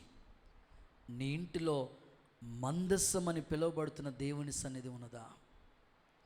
ఒకవేళ లేకపోతే నువ్వు ప్రార్థన చేసుకో, ప్రభా నా ఇంటిలో మందసం అనే నీ సన్నిధి ఉండాలయ్యా. ఒక చరిత్రలో జరిగిన ఒక వాస్తవ సత్యాన్ని మేము ముందు పెడతాను. ప్రార్థన అనేది చాలా ప్రాముఖ్యమైనది. ప్రతి ఆశీర్వాదానికి మూల కారణం ప్రార్థన. దేవుని బిడలు ఆశీర్వాదం పొందకలేకపోవడానికి ఎన్నో కారణాలు ఉన్నాయి. అందులో ఒక కారణం ఏమిటంటే వారి ఇంటిలో దైవ సన్నిధి లేదు. మీరు బైబిల్ మిషన్ సంస్థను ప్రారంభించిన దేవదాసయ్య గారు చెప్పిన అద్భుతమైన సత్యం ఏమిటంటే, ఏ ఇంటిలో సన్నిధి ఉంటుందో ఆ ఇల్లు ఒక చిన్న పరలోకంలో ఉంటుందట. ప్రతి ఇల్లు కూడా దైవ సన్నిధి. ఇప్పుడు మీరు ఆదివారం మందిర ఆవరణకు వచ్చినప్పుడు ఎంత ప్రసన్నత మీరు పొందుకుని వెళ్తారో, ప్రతిరోజు మీ ఇంట్లో అలాంటి దైవికమైన వాతావరణం కనబడాలి. ఆ అనుభవాన్ని మనం సంపాదించుకోవాలి. అప్పుడే మన ఇంటిలోనికి ఏ చీకటి కానీ, ఏ దురాత్మలు కానీ, ఏ సాతాను కానీ మన ఇంట్లోకి రావటానికి అవకాశం లేదు అంటాడు ప్రభు. దాని చుట్టూ నేను అగ్ని ప్రాకారంగా ఉంటాను, మహిమకు కారణంగా ఉంచుతాను ఆ ఇంటిని. నీకు, నీ ఇంటికి, నీకు కలిగిన అంతటికి క్షేమం అవుతుందని ప్రభు చెప్పాడు. అయితే చరిత్రలో జరిగిన ఒక వాస్తవాన్ని మీ ముందు తీసుకొస్తాను. అదేమిటంటే, ఆ ఊరికి కొంతమంది వ్యాపారస్తులు, ఇంచుమించు ఒక 10 కుటుంబాలు పైబడి వ్యాపారం చేయటానికని ఒక ప్రాంతానికి క్రొత్తగా వచ్చారు.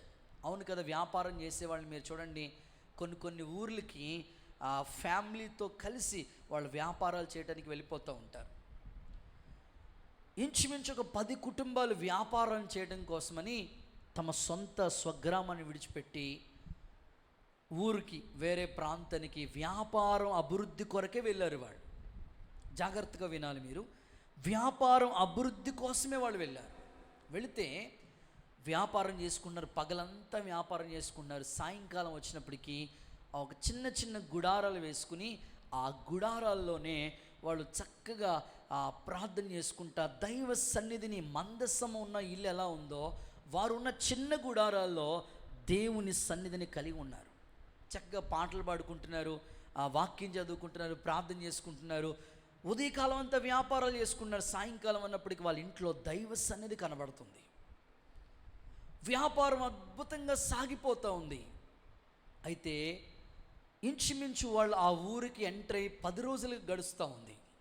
కొంతమంది దొంగ ముఠ కలిసి ఏం చేశారంటే, వీళ్ళు వ్యాపారం చేసుకున్నారు, వీళ్ళ దగ్గర డబ్బు ఉంది, వీళ్ళ దగ్గర బంగారం ఉంది, వీళ్ళ దగ్గర ఆస్తి పాస్తులు ఉన్నాయి, ఎన్నో హోదా ఉంది వీళ్ళ దగ్గర, ఎలాగైనా సరే వాటిని కబ్జా చేయాలి, వాటిని స్వాధీనపరచుకోవాలి, వాటిని సొంతం చేసుకుని పట్టుకుని వెళ్ళిపోవాలని ఒక 4 దొంగలు ఎంట్రీ వాళ్ళని సంపాదించుకున్న వాటిని పట్టుకుని పోదాం అనుకుని రాత్రే వాళ్ళు మాస్టర్ ప్లాన్ వేసి వాళ్ళున్న గుడారాల దగ్గరికి వెళ్ళారు. వెళితే ఈ 4 కూడా వెళ్ళి చూస్తే వాళ్ళున్న గుడారాలు, అంటే దొంగ వచ్చే సమయం ఇంచుమించు అర్ధరాత్రి 12, ఆ 1 గంట, ఆ మధ్యరాత్రి వేళ అందరూ నిద్రపోతున్న సమయంలో ఈ యొక్క ఆస్తి లేదా వీళ్ళు సంపాదించిన డబ్బులు ఇక్కడ దాచుకున్నారు, ఈ బంగారం పట్టుకుని వెళ్ళిపోదాం అనుకుని ఈ 4 దొంగలు కూడా అక్కడికి వచ్చి చూసినప్పటికీ అక్కడ పరిస్థితి ఎలా ఉందంటే, ఆ గుడారం చుట్టూ దేవుడంట ఒక పెద్ద గోడ కట్టేసినట్లుగా ఉందంట. ఆ గుడారంలోకి వెళ్ళకుండగా ఒక పెద్ద చుట్టూ ప్రాకారం కలిగిన ఒక ప్రహారీ గోడ ఎలా ఉంటుందో ఆ చుట్టూ కూడా ఒక గోడ కట్టేసినట్టుగా ఉంది. ఎప్పుడైతే గోడ కట్టేసినట్లుగా ఉందో వాళ్ళు 4 అనుకున్నారు, ఇక మనం లోపలికి వెళ్ళే అవకాశం లేదు, తిరిగి వెళ్ళిపోదాం అనుకుని అక్కడికి వెళ్ళటానికి అవకాశం లేక చుట్టూ ప్రాకారం ఉంది, సన్నిధి ప్రాకారం ఉంది, వెళ్ళే అవకాశం లేదు వాళ్ళకి. తిరిగి ఇంటికి వచ్చేసారు. ఇంటికి వచ్చేసిన తర్వాత వాళ్ళు అనుకున్నారు, తాగిన మైకుల్లోనైనా మనం వెళ్ళాము, అసలు గోడ ఏంటి, అసలు ఉదయకాలం వెళ్ళి ఒకసారి చూసొద్దామని చూస్తే ఉదయకాలం వెళ్ళి చూసినప్పటికీ వాళ్ళ చుట్టూ ఏ గోడ లేదు, మామూలుగా గుడారాలు మాత్రమే, టెంట్లు మాత్రమే ఉన్నాయి. అరే, రాత్రి తాగిన మైకుల్లో మనం దొంగతనానికి వెళ్దామని ప్రయత్నం చేసాం, కానీ చుట్టూ ఆ గోడ ఉన్నట్లు ఉంది, సరిగ్గా కనపడలేదు మనకి. ఈరోజు రాత్రి ఖచ్చితంగా వెళ్ళి దొంగతనం చేసి ఆ డబ్బు బంగారం పట్టుకుని వెళ్ళిపోదాం అనుకుని ఈ 4 దొంగలు ప్రయత్నం చేశారు. ఆ రాత్రి ఆ పగలంతా గడిచిపోయింది. రాత్రి ఆలోచించారు, మరలా ప్రయాణమే. మధ్యరాత్రి 12-1 గంట సమయానికి వెళ్ళినప్పటికీ మరలా వాళ్ళ చుట్టూ గోడ కట్టినట్లుగా ఒక ప్రాకారం ఉంది, వెళ్ళే అవకాశం లేదు. గుడారాల్లోకి, టెంట్లోకి వెళ్ళే ఛాన్సెస్ లేకుండా చుట్టూ గోడ కట్టేసినట్టు ఉంది. ఇప్పుడు మనకి వెళ్ళే అవకాశం లేదని మరలా తిరిగి వచ్చేసారు. సో ఈసారి 3వసారి ప్రయత్నం చేద్దాం, ముచ్చటగా 3వసారి ప్రయత్నం చేద్దాం, ఈసారి మన ప్రయత్నం సఫలమైపోతుంది అనుకుని దొంగోళ్ళు మరలా 3వ రోజు అర్ధరాత్రి మధ్యరాత్రి వేళ మళ్ళా గుడారాల దగ్గరికి వెళ్ళి చూసినప్పటికీ గోడ చుట్టూ కట్టేసి ఉంది, కానీ ఒక తలుపు అంత సైజులో, బాగా వినాలి, తలుపు ఎంత సైజు ఉంటుందో, ఇటు 3 అడుగుల పొడవు, ఇటు 6 అడుగుల వెడల్పు, ఆ హైట్ ఉన్నట్టుగా అంత ప్లేస్ మాత్రం ఓపెన్గా ఉంది, డోర్ ఓపెన్ చేసినట్టుగా ఉంది ఆ గోడ. అరే, ఎప్పుడు లేదు, ఇప్పుడు ఎట్లాగ వచ్చింది అనుకుని వాళ్ళ దగ్గరికి వెళ్తే డోర్ ఓపెన్ చేసే ఉంది. లోపలికి వెళ్ళిపోయి ఆ బంగారం డబ్బు కాజేద్దాం అన్నప్పటికీ, తీసేసుకుందాం అన్నప్పటికీ సడన్గా వీళ్ళకి మెలకు వచ్చింది. దొంగల్ని పట్టుకుని కొట్టేశారు. అందరూ పారిపోతే ఒక్కడు దొరికాడు. సో వాడు నిజంగానే గాయాలైపోయి ఉన్నాయి. వాడు అడుగుతున్నాడు, వాడు అంటున్నాడు, అయ్యా నన్ను విడిచిపెట్టండి, నన్ను విడిచిపెట్టండి, నిన్ను అసలు విడిచిపెట్టే ప్రసక్తి లేదు అని బాగా మాట్లాడుతున్నారు వాళ్ళు. చివరికి వచ్చినప్పటికీ వాళ్ళు ఆ యొక్క దొంగోడు వీళ్ళని ఒక మాట అడుగుతున్నా, అయ్యా సరే నన్ను కొట్టారు, కానీ నేను ఒక మాట అడగాలనుకుంటున్నాను మిమ్మల్ని. 3 రోజుల నుంచి మీ గుడారాలు, మీ టెంట్లు మేము పరిశీలన చేస్తూ ఉన్నాం, పట్టుకుని వెళ్ళిపోదాం, మీరు సంపాదించిన డబ్బు బంగారం కాజేద్దామని మేము వస్తూ ఉన్నాం. మొదటి రోజు వచ్చినప్పుడు మీ చుట్టూ గోడ అనే ప్రాకారం ఉంది. 2వ రోజు కూడా మేము ప్రయత్నించినప్పుడు మరలా ప్రాకారం ఉంది. ఇది 3వ రోజు మేము వచ్చినప్పటికీ గోడ అనే ప్రాకారం ఉంది, కానీ చిన్న తలుపు మాత్రం మాకు దారి ఏర్పరచబడింది. ఇది ఎలా జరిగింది? పొద్దున్న వచ్చి చూసినప్పటికేమో ఏమీ గోడ ఉండట్లేదు, రాత్రి మాత్రమే ఉంటుంది, ఎలాగా అనంటే ఆ యొక్క గుడారంలో ఉన్న వాళ్ళు చెప్తున్నారట, అయ్యా మేము వ్యాపారం కోసమని ఈ ఊరికి వచ్చాం, మా 10 మంది కుటుంబాలు వ్యాపారం కానీ వచ్చి చిన్న చిన్న గుడారాలు వేసుకుని ఇక్కడ వ్యాపారం చేసుకుంటున్నాం. అయితే మాకు ఒక అలవాటు మా సేవకులు మాకు నేర్పించారయ్యా. పగలంతా మేము వ్యాపారాలు చేసుకుంటాం, పనులు చేసుకుంటాం, రాత్రి వచ్చినప్పటికీ తప్పకుండా కుటుంబ ప్రార్థన, దైవ సన్నిధిని మేము కలిగి ఉంటాం. మా ఇంట్లో మందసం ఉంటుంది, మా ఇంట్లో దైవ ప్రసన్నత ఉంటుంది. ప్రతిరోజు మా ఇంట్లో కుటుంబ ఆరాధన కంపల్సరీ జరుగుతుంది. ఎప్పుడైతే మా ఇంట్లో పాటలు పాడి ప్రార్థన చేసుకుని కుటుంబ ఆరాధన చేసుకుంటున్నామో మాకు తెలియకుండానే దేవుడు ఒక గోడలాగా ఒక అగ్ని ప్రాకారం మా చుట్టూ వేస్తూ ఉన్నాడు. దేవునికి స్తోత్రం కలుగునుగాక. ఆ వెంటనే దొంగోడు అడిగాడు, మరి 2 రోజుల నుంచి గోడ ఉంది కదా, మరి 3 రోజుల నుంచి గోడకి డోర్ ఎలా వచ్చిందంటే, ఆ రోజు ఆ వ్యక్తి చెప్తున్నాడు, అయ్యా వ్యాపారం చేసి చేసి బాగా అలసట వచ్చేసి నడుంలాగి కాళ్ళలాగి విపరీతంగా నీరసం వచ్చేసి ఆ రోజు మేము ప్రార్థన చేసుకోకుండా పడుకున్నాం. మాలో ఒకడు ప్రార్థన చేసుకోకుండా పడుకున్నాడు. 9 మంది బాగానే ఉన్నాం, ఒక్కడు ప్రార్థన చేయలేదు. అందుకే ఆ డోర్ ఓపెన్ చేయబడి ఉంది, దొంగోడు రావటానికి అవకాశంగా ఏర్పరచబడిందని చెప్పాడట. నేను ఈ స్టోరీలో మీకు చెప్పాలనుకున్న పాఠం ఏమిటంటే, మీ కుటుంబ పరిస్థితుల్లో ఆశీర్వాదాలన్నీ కూడా మందసం అనే దేవుని సన్నిధిని బట్టే ఆధారపడి ఉన్నాయి. ఆమెను చెప్పండి ఒకసారి. ఏ ఇంట్లో దైవ సన్నిధి ఉంటుందో ఆ ఇంటి చుట్టూ ఒక ప్రాకారాన్ని దేవుడు ఉంచుతాడు. రావాల్సిన ప్రతి ఆశీర్వాదం మీరు పొందుదురుగాక. వాళ్ళు అలసిపోయి ఒక్కరోజు ప్రార్థన చేసుకోకపోతే సాతానుడు ఎంటర్ అయిపోయాడు. దొంగోడు రావటానికి అవకాశం ఏర్పరచబడి ఉంది. మన దాకా తీసుకుందాం ఈ మాట. మనం కూడా కొన్నిసార్లు అలసిపోయి ఈరోజు ప్రార్థన చేసుకోకపోతే ఏముందిలే అని అనుకుంటే ఆ రోజే సాతానుగాడు నీ ఇంట్లోకి అడుగు పెడతాడు. అలసిపోయి పగలంతా అలసిపోయి ఇంక ఈరోజు కొంతమంది ప్రార్థన ఎట్టుంటుందంటే, ప్రభు దేవా బువ్వా ఆమేన్ అన్నట్టుగా ఉంటుంది. సింపుల్గా. కొంతమంది ఎంత విచిత్రంగా ప్రార్థన చేస్తారంటే, ప్రభు పగలంతా నువ్వే కాపాడావు, ఈ రాత్రి కూడా నా చుట్టూ దేవదూతలు పంపించే, ఇంకేం పని ఉండదు ఆయనకి, దేవదూతలు నీ దగ్గర పంపించేస్తాడు. నీ ఇంట్లో సన్నిధి ఉండాలి, అప్పుడే ఒక ప్రసన్నత నువ్వు అనుభవించగలుగుతావు. ఒబేదేదేమి ఇంటిలో మందసం అనే సన్నిధి ఉంది కనుకనే తన ఇంటి వాళ్ళకి కూడా ఆశీర్వాదం వచ్చింది. దేవుడు నీ మీద కరుణ చూపితే ఆ ఆశీర్వాదం నువ్వు కూడా పొందుకుంటావు. అయితే నీ ఇంట్లో సన్నిధి ఉందా? ప్రస్తుతం ప్రజలు మనుషులతో ఎక్కువగా సంభాషణ కనబడుతూ ఉంది, కానీ దేవునితో గడిపే ఆ అనుభవాలు కనబడట్లేదు. నేను ఆశపడుతున్నాను, ప్రతిరోజు మీ ఇంట్లో ఇక్కడ ఎలాంటి అట్మాస్ఫియర్ ఉందో ఇదే వాతావరణం, ఇదే సన్నిధి మీ ఇంట్లో కూడా కనబడునుగాక. మీ ఇంట్లో కుటుంబ ఆరాధన ఈరోజే ప్రారంభించబడునుగాక. మీ ఇంట్లో స్తోత్ర ప్రార్థన ప్రారంభించబడునుగాక. మీ ఇంటిలో దైవ సన్నిధి అనే మందసం ఉండునుగాక. అప్పుడే మీ కుటుంబాలకి ఆయన కరుణ చూపి ఆ ఆశీర్వాదం మీకు సొంతం చేస్తాడు. ఏ రోజు ప్రార్థనకు దూరమైనా ఆ రోజు సాతానుగాడు రెడీగా ఉన్నాడు.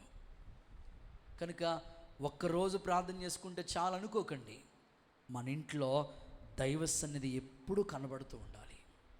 ప్రభు ఆత్మ ప్రేరణతో చెప్తున్నాను, మీ ఇంటికి రావాల్సిన ప్రతి ఆశీర్వాదం దేవుడు పంపించునుగాక.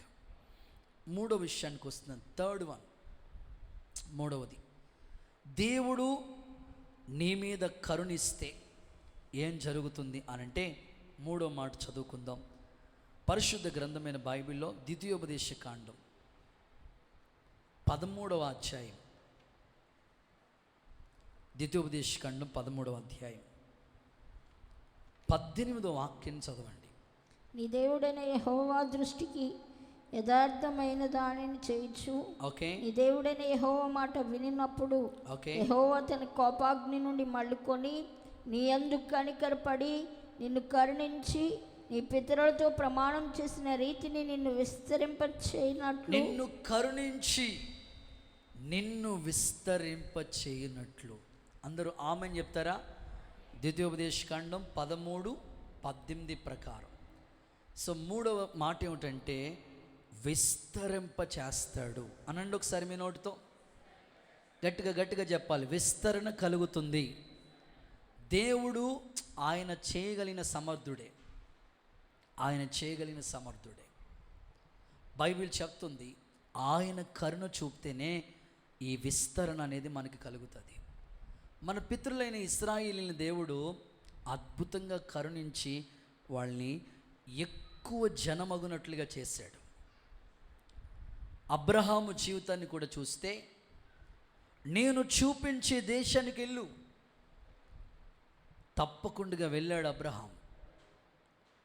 అద్భుతంగా ఆకాశ నక్షత్రాల వలె తన సంతతి విస్తరించినట్లు, ఇసుక రేణువు వలె తన సంతతి విస్తరించినట్లు, ఇంకా చెప్పుకోవాలంటే జనములకు తండ్రిగా, విశ్వాసులకు తండ్రిగా అబ్రహాము చేయబడ్డాడు. కారణం ఏంటో తెలుసా? దేవుడు తన మీద కరుణ చూపించి తన పట్ల ప్రతి మాట వాగ్దానం దేవుడు అబ్రహాం పట్ల నెరవేర్చాడు. ఈరోజు నీకు వస్తున్న శ్రమల గురించి కలవరపడొద్దు, వ్యాధిని చెందొద్దు. తప్పకుండా నీ మీద దేవుడు తన కరుణ చూపించి నిన్ను విస్తరింప చేయునుగాక. గట్టిగా చెప్పండి ఆమేన్. అయితే మనం విస్తరించబడాలని ఆశ ఉంది. కొన్నిసార్లు ఆ విస్తరణ మనకి కలగటం లేదు, ఆ విస్తరణ మనం పొందుకోలేకపోతున్నాం. అబ్రహాములో ఉన్న త్యాగం మనకు కూడా వస్తే ప్రభు మనల్ని కూడా విస్తరింప చేస్తాడండి. చూడండి, ఆదికాండ గ్రంథం 22వ అధ్యాయం 16-17 వాక్యాలు. ఆదికాండ గ్రంథం 22వ అధ్యాయం 16-17 వాక్యాలు. త్వరగా చదువుదాం. నీవు నీకు ఒక్కడై ఉన్న నీ కుమారుని, నీవు ఒక్కడై ఉన్న నీ కొడుకుని వెనక్కి తీయక నాకు ఇవ్వటంలో వెనక్కి తీయలేదు. నువ్వు ఈ కార్యం చేసినందున, ఈ కార్యం నువ్వు చేసావు కదా, నేను నిన్ను ఆశీర్వదిస్తాను. ఆకాశ నక్షత్రం వలెను, సముద్ర తీరం అందలి ఇసుక రేణు వలెను నీ సంతానము నిశ్చయముగా విస్తరింప చేస్తాను. నీ సంతతి వారు నీ శత్రువుల గవిని స్వాధీనపరచుకుంటారు. రైట్. ఆకాశ నక్షత్రం వలె, ఇసుక రేణువు వలె అబ్రహాము విస్తరించబడటానికి గల కారణం ఏంటయ్యానంటే, నీకు ఒక్కడై ఉన్న కొడుకుని నాకు ఇవ్వటంలో వెనక్కి తీయలేదు. సో దేవుడు ఒక వ్యక్తిని విస్తరింప చేయాలంటే అతనిలో సమర్పణ, డెడికేషన్, త్యాగాన్ని ప్రభు చూస్తాడు. కుడి చేతుల పైకి ఎత్తి ఒకసారి హల్లెలూయా చెప్పండి. నేను ఒక సాక్ష్యం ఇప్పుడే ఆత్మలో ఒక ప్రేరేపణ దేవుడు కలుగు చేశాడు. ఈ షమ్మా పరిచర్య రాత్రికి రాత్రే ఎంత ఎస్టాబ్లిషన్ అవ్వలేదు. దీని వెనకాల ఎంతో త్యాగం ఉంది. అది ప్రారంభం నుంచి ఉన్న విశ్వాసులకి తెలుసు. దేవుడు ప్రతీది కూడా మనకి ఏదైనా ఇవ్వాలి అని అనుకుంటే, విస్తరణ కలుగు చేయాలంటే మనలో త్యాగం చూస్తాడండి దేవుడు. అబ్రహాము నేను చూపించే దేశానికి వెళ్ళి అన్నాడు, అంతే. అలా వెళ్ళిపోయాడు అబ్రహాం. అస్సలే లోతు తనతో కూడా బయలుదేరాడు, వెనక్కి తిరిగి చూశాడు. తన భార్య వెనక్కి వెళ్ళిపోయింది. అబ్రహాముతో ప్రయాణమైన వాళ్ళు ఎంతోమంది వెనక్కి వెళ్ళిపోయినా అబ్రహాము మాత్రం దేవుడు చూపించిన దేశానికే వెళ్ళాడు. త్యాగంతోనే అడుగు పెట్టి చోటు లేదు అబ్రహాంకి, కానీ దేశాన్ని దేవుడు తనకి స్వాస్థ్యంగా ఇచ్చాడు. ఒకప్పుడు మాకు ప్రారంభ స్థితి నాకు బాగా గుర్తొచ్చింది. ఉదయకాలం అద్దె కట్టుకోవడమే కష్టమైపోయేది ప్రారంభ స్థితి. ఒకసారి ఓ తల్లి, మేము సేవ విశ్వాసిగా ఉన్నప్పుడు పరిచయస్తురాలన్నమాట తల్లి. ఎందుకో మేము అమలాపురం వచ్చిన తర్వాత ఆమెకి ఎందుకో చూసి ఒక దయ కలిగి, జాలి కలిగి ఇలా మాట్లాడింది ఆ తల్లి. ఏమన్నారంటే, బాబు జాన్ వెస్లీ బాబు కృపక్క, మా ఊరు ఇక్కడే దగ్గరలో, అమలాపురానికి కొంచెం దగ్గరలోనే ఒక ఊరు ఉంది, ఆ ఊరికి తీసుకెళ్ళి కొంతమందిని మీకు పరిచయం చేస్తాం అని చెప్పారు. తీసుకుని వెళ్ళారు. పాపం చూపించారు. వాళ్ళందరికీ సువార్త చెప్పాడయ్యా, ఇక్కడ ఉండి మీరు సేవ చేయండి అని కూడా తల్లి కోరుకుంది. నాకు ఉదయకాలం విషయాలన్నీ కూడా గుర్తొచ్చినాయి అన్నమాట. సరే, పాపం ఎంతోమంది ఈ పరిచర్య పట్ల ఆసక్తి కలిగి సేవకి అనేక విధాలుగా ఎంకరేజ్ చేసిన వాళ్ళు ఉన్నారు. ఎంతోమంది ప్రార్థన సపోర్ట్ ఈ పరిచర్యకు ఉంది. అయితే దేవుడు ఆయన చూపించిన ప్రదేశం ఇది. వెళ్ళమన్నాడు, వచ్చాము, కట్టుబట్టలతోనే వచ్చాము. కానీ దేవుడు ఈరోజు ఇచ్చిన ఆశీర్వాదం చూస్తున్నప్పుడు నాకే ఆశ్చర్యం కలుగుతుంది. కనుక ఈరోజు మీ జీవితంలో కూడా త్యాగం కావాలి. ఆయన మీ జీవితంలో ఏదైనా విస్తరింప చేయాలంటే ప్రభు మీలో త్యాగం చూస్తూ ఉన్నాడు. ఇంకా మీరు ఏది త్యాగం చేసుకోలేదో అది ప్రభు కోసం త్యాగం చేసుకోండి. ఖచ్చితంగా మీకు రావలసిన ఆశీర్వాదానికి కావలసిన విస్తరణ ప్రభు యేసు నామములో మీకు అనుగ్రహించునుగాక. గట్టిగా చెప్తారా ఆమేనని? విస్తరణ అనేది మనం పొందుకోవాలంటే కంపల్సరీ త్యాగం కావాలండి. త్యాగం లేకుండా ప్రభు మనకి ఆ విస్తరణ మనకి చేయడు. మాకు ప్రారంభ స్థితి చిన్న గదిలో, ఆ తర్వాత గదిలోంచి ఆ ఇంటి పైకి వచ్చింది. ఇంటి పైన కొంతకాలం, అక్కడి నుంచి ఆ వెనకాలకి, అక్కడి నుంచి ఇక్కడికి వచ్చింది. ఇక్కడి నుంచి దేవుడికి స్తోత్రం కలుగును గాక అని మనం కోరుకుంటున్నాం. దేవుడు కూడా చేస్తాడు. ఇంకా ఏ త్యాగం మనలో లేదో ఆ త్యాగాన్ని మీలో దేవుడు చూస్తున్నాడు. ఈరోజు ఈ 1వ తారీఖుని మీరు త్యాగం చేసుకోవాలి. కొంతమంది వస్త్రాలను త్యాగం చేసుకుంటారు. ప్రభా మేము ఇలాంటి వస్త్రాలే ధరించుకోవాలనుకుంటారు. కొన్నిటిని అలంకరణ త్యాగం చేసుకుంటారు. కొంతమంది జీవితాలే త్యాగం చేసుకుంటూ ఉంటారు. ప్రభు సన్నిధిలో నీలో ఇంకా ఏది త్యాగం రాలేదో వాటిని నువ్వు త్యాగం చేసుకో. ఈ విస్తరణ కూడా యేసు నామములో నీకు దేవుడు అనుగ్రహించునుగాక. గట్టిగా చెప్దాం ఆమేనని. మేము సేవకుల్లో చూసింది అదే. దైవ సేవకుల దగ్గర మేము ట్రైనింగ్ అవుతున్నప్పుడు సేవకుల్లో మేము చూసింది అదే. సేవకుల్లో దేవుడు అంత త్యాగాన్ని ప్రభు వాళ్ళకి ఇచ్చాడు. అందుకే ఎంత ఆశీర్వాదాన్ని వాళ్ళకి ఇచ్చాడు కదా. ఖచ్చితంగా మనల్ని కూడా ప్రభు పిలిచాడు కనుక వట్టి చేత్తో ప్రభు అయితే పంపడు. ఖచ్చితంగా త్యాగానికి సంబంధించినట్లుగా ఏదో ఒక దీవెన మన కొరకు దేవుడు దాచిపెట్టాడని అలాగే ప్రార్థన చేసుకుంటూ ఉండేవాళ్ళం. ప్రతి సంవత్సరం 31st వచ్చిందంటే ఇంకా ఇంకా ఏం చేసుకోవాలి ప్రభా, ఇంకా ఏం చేసుకోవాలయ్యా, ఇంకా ఈ డెడికేషన్ ఇంకా సంపూర్ణం కావాలి. దేవుని పాదాల దగ్గర ఇంకా దేవునికి ఏదైతే ఇష్టమో ఆ విధంగా మలచండి ప్రభా అని అడుగుతా ఉన్నాం. మీ జీవితాల్లో కూడా ఎస్టాబ్లిషన్ అయిపోవాలి, అభివృద్ధి చెందాలి, విస్తరించాలని ఆశ ఉంటుంది అందరికీ. అయితే త్యాగాన్ని దేవుడు చూస్తూ ఉన్నాడు. కుడి చేతులు పైకెత్తి ఒకసారి హల్లెలూయా చెప్తారా? ఇంకా దేవుని కోసం నువ్వు ఏది విడిచిపెట్టలేదో, ఇంకా ఆ యొక్క అటువైపుకే నీ మనసు వెళ్తూ ఉంటుంటే విరిగి నలిగిన మనసు నీకు కావాలి. త్యాగపూరితమైన ఆ హృదయం నీకు కావాలి. అప్పుడు నీ ఆశీర్వాదాలు విస్తరిస్తాయి. ఆశీర్వాదం విస్తరించబడాలంటే అబ్రహాములో త్యాగం కనబడుతూ ఉంది. ఒక్కడై ఉన్న కుమారుణ్ణి ప్రభు బలిపీఠం మీద సమర్పించాడు. మరి మీలో ఇన్ని సంవత్సరాల నుంచి భక్తి చేస్తున్న త్యాగం రాకపోతే దేవుని దగ్గర సమర్పణ కోసం అడగండి. సమర్పణ కోసం అడగండి, దేవుడు మీకు ఇస్తాడు. ఇంకా ఏది త్యాగం చేసుకోలేదో దేవుని దగ్గర ఒక సంపూర్ణ సమర్పణతో భక్తి చేయండి. పరిశుద్ధాత్ముడు మీ హృదయంని ఆయన వైపుకి సంపూర్ణముగా త్రిప్పునుగాక. గట్టిగా చెప్పండి ఆమేనండి. ఇంకోస్త గట్టిగా ఆమేన్. చాలామంది చిన్నగా భక్తిని ప్రారంభిస్తారు. భక్తి ప్రారంభంలో స్టిక్కర్ పెట్టుకుంటారు. దేవుళ్ళలోకి వచ్చిన తర్వాత దాన్ని తీసి ప్రక్కన పెడతారు.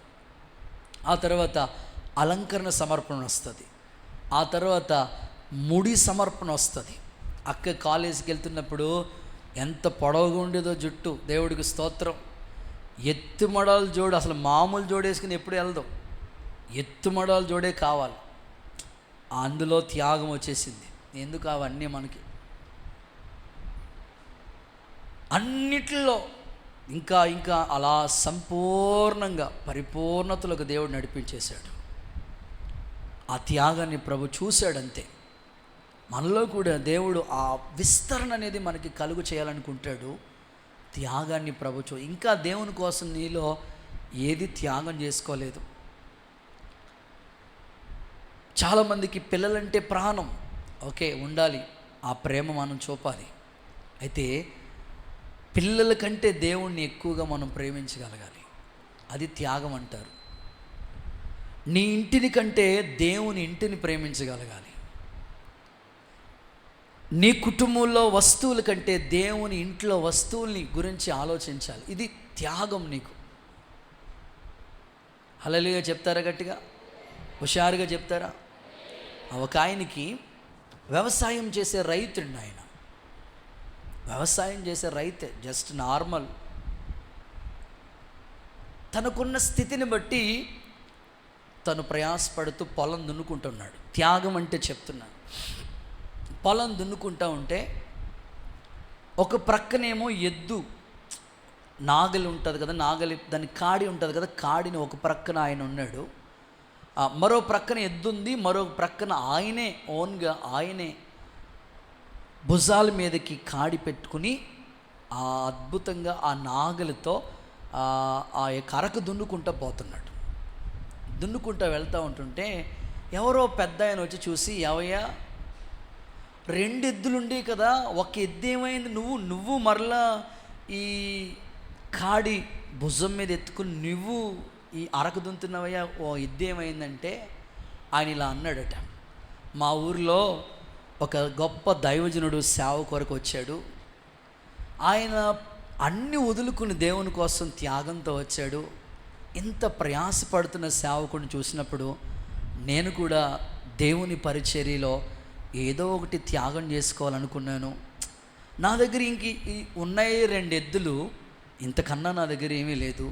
అందుకని ఒక ఎద్దుని అమ్మేసి దేవుని పరిచర్యకి ఇచ్చేసానయ్యా అంటే, ఆ గట్టు మీద నిలబడిన వ్యక్తి అన్నాడు, ఇలా అనేక రకాలుగా అతన్ని దూషించి, ఉండొచ్చులే భక్తి ఉండొచ్చులే, మరీ అంతా దాన్ని ఏమంటారు, మరీ అంత విపరీతమైన భక్తి ఉండకూడదు, భక్తి చేయొచ్చు, ఏంటన్నా మరీ అంత చాదత్వం ఉండకూడదు. దేవుని మందిరానికి వెళ్ళినప్పుడు ఏదో అలా కానుకిచ్చిన అవచ్చు, కానీ ఎద్దు అమ్మేమని చెప్పాడా మీ దేవుడు? లేదయ్యా, త్యాగంతో జరుగుతుంది పరిచర్య. సేవకుడే తన బలిపీఠం మీద తన జీవితాన్ని అర్పించుకున్నాడు. నేను కూడా త్యాగపూరితంగా నా జీవితంలో ఉండాలనుకున్నానయ్యా అనంటే, ఎల్లేళ్ళు అలాంటి భక్తి చేయొద్దు అని అనుకుని అతను దూషించి వెళ్ళిపోయాడండి. కానీ త్యాగానికి తగిన ఆశీర్వాదం ఒకటి ఉంది, విస్తరణ ఒకటి ఉంది. సంవత్సరం తిరగకుండగా ఈ రైతుకి దేవుడు కొత్త ట్రాక్టర్ అనుగ్రహించాడు. చప్పట్లు కొడుతూ ఒకసారి యేసయ్యకి మహిమ చెల్లిద్దాం. నేను అంటానండి, ఈ పరిచర్య ఇలా జరుగుతుందంటే దీని వెనకాల ఎంతోమంది త్యాగం ఉంది. ఇంత విస్తరణ జరుగుతుందంటే ఒక సేవకుడిగా నేనే కాదు, నన్ను ప్రేమించిన విశ్వాసులు ఎందరో వాళ్ళ జీవితంలో త్యాగపూరితంగా వాళ్ళ జీవితాల్ని బలిపీఠం మీద అప్పగించుకున్నారు. సేవలో ఎంతో త్యాగంతో ప్రయాసపడే వాళ్ళు ఉన్నారు కనుకనే ఈ సేవ ఇంతగా విస్తరణ జరుగుతుంది. ప్రస్తుతం ఇది 1వ తారీఖు కనుక వచ్చిన వాళ్ళు 50%. నేను అనుకున్నాను 6 నెలలకు ఒకసారైనా మొత్తం బ్రాంచ్ వాళ్ళందరినీ కూర్చోబెట్టాలి ఇక్కడ. దేవుడికి స్తోత్రం చెప్పండి. సో కన్నుల పండుగగా దేవుడు ఎంత ఎస్టాబ్లిషన్ చేసిన విధానం, నీ త్యాగాన్ని బట్టి నిన్ను దేవుడు విస్తరింపచేయునుగాక. లాస్ట్ మాట జస్ట్ రిఫరెన్స్ ఇచ్చి వెంటనే ముగిచేస్తాను. ఆఖరి మాట 41వ కీర్తన 4వ వాక్యం. 41వ కీర్తన 4వ వాక్యం. 41వ కీర్తన 4వ వాక్యం. యెహోవా నీ దృష్టి ఎదుట నేను పాపం చేసి ఉన్నాను, ఓకే, నన్ను కరుణింపుము, నన్ను కరుణించు, నా ప్రాణమును స్వస్థపరచు, నా ప్రాణాన్ని స్వస్థపరిచయ్యా అని నేను మనవి చేసుకుంటున్నాను. సో 4th వన్, స్వస్థపరుస్తాడు అనండి. ఆ దేవుడు కరుణ చూపితే, దేవుడు కరుణిస్తే నిజంగా మనకి స్వస్థత. బైబిల్లో ఎపఫ్రోదితు అనే వ్యక్తి ఉన్నాడు, రోగంతో బాధపడ్డాడు. పౌలు గారు ఆయన గురించి ప్రార్థన చేశాడు, ఆయన్ని పంపించినాడు. వెంటనే దేవుడు తన కరుణ ఎపఫ్రొదితు మీద చూపి స్వస్థపరిచిన సందర్భాలు.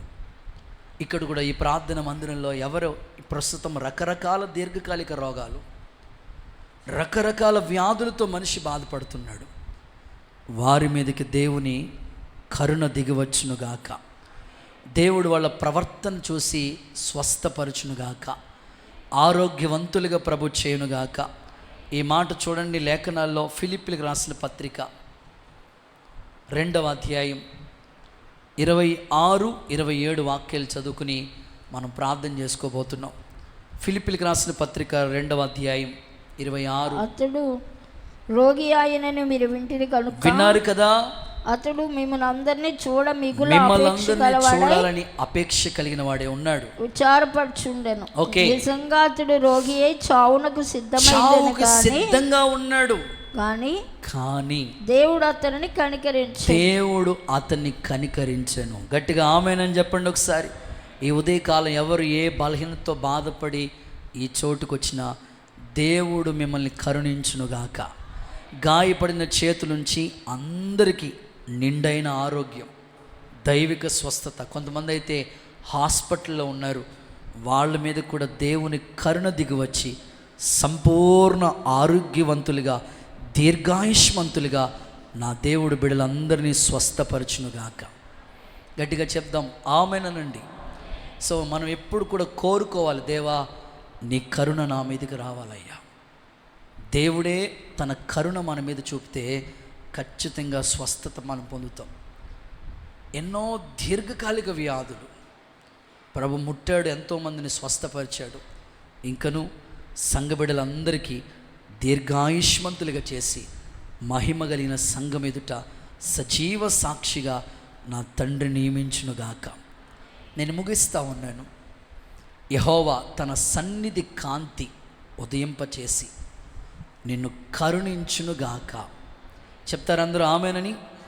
దేవుడు తన సన్నిధి కాంతి మన మీద ఉదయింపచేసి మనల్ని కరుణిస్తే జరిగే ఒక 4 కార్యాలు మీ ముందు పెట్టాను.